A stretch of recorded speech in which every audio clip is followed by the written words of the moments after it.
kućnim poslovima i trivialnim temama, dok u isto vreme zanemaruje Lolitu. Još jedan element koji Nabokov parodira je razmašenost američke dece, koja su odrasla u kapitalizmu i poznaju samo materijalne vrednosti. Lolita je pravi proizvod i pravi potrošač američkog konzumizma. Si li gledala film Lolita? Ne. Imaš dve adaptacije, iz 62.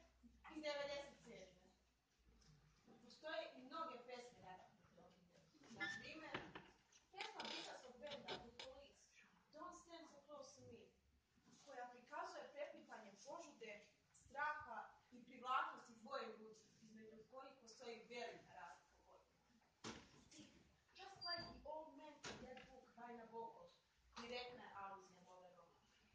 Postoje i mnoge pesme mlade američke pevačice Lane Del Rey. This is what makes us girls, Paula, The Passage, Of the Races i tako dalje.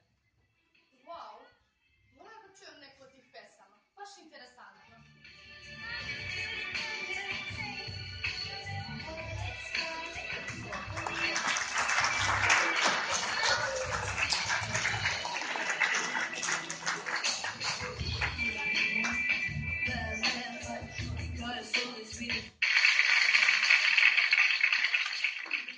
Oh man, a bad man. I can't deny the way he holds my hand and he grabs me, has me by my arm.